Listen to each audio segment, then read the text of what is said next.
With me is the ambassador of Indonesia. Indonesia is the country which recently was the president of the grouping and handed over the presidency to India for G20. Ma'am, welcome to WION. My first question to you, an obvious question, is how do you see India's presidency of the G20 grouping? I think first and foremost, I would like to commend and congratulate India so far, hosting such a extensive and variety of guests coming to India is not easy. So logistically is, unbelievably successful for India to host such a extensive meetings. Secondly, on whatever happens in the meeting rooms, I believe G20 is still a prime economic forum for everyone to have it as an avenue of dialogue and discussion. Because if there is no G20, maybe the room of discussion or dialogue would be smaller.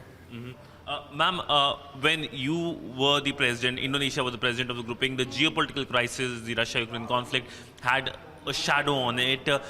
This time around as well, we are witnessing that, especially after no joint statements after the foreign and finance ministers meeting. How do you see the divide between 18 countries and the two countries who are, of course, not keen on the presence of the Bali paras in the joint declaration now? Yeah, I think we need not to focus so much on the pessimism of past meetings during the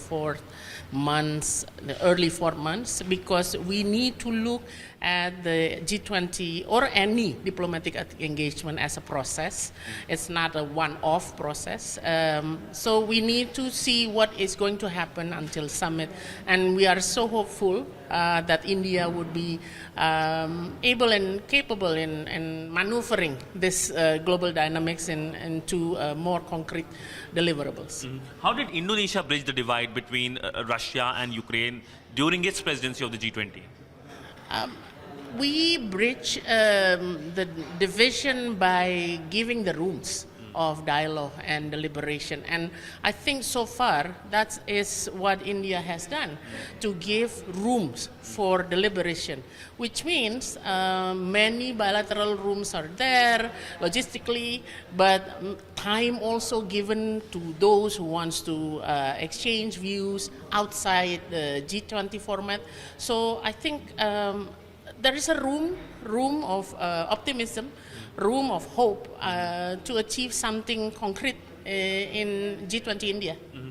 And India will be hosting many meetings, including meetings in Jammu and Kashmir. Will you be attending the meeting in Jammu and Kashmir? For Indonesia, ambassador is a representative of the capital. We are instructed by the capital if we need to attend. But for Jammu Kashmir meetings, we have not received any instruction.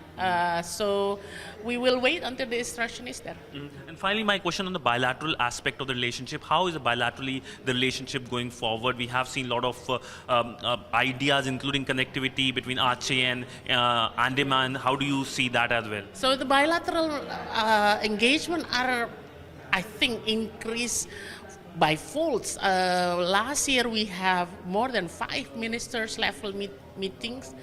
This year already, only April, we have had 3 ministers visit. So I think we are in a good way forward in terms of increasing our relationship politically and economically. Well, thank you so much, sir, for speaking to WION. It was lovely speaking to you, ma'am. Video journalist Sidhant Sibal for WION in New Delhi.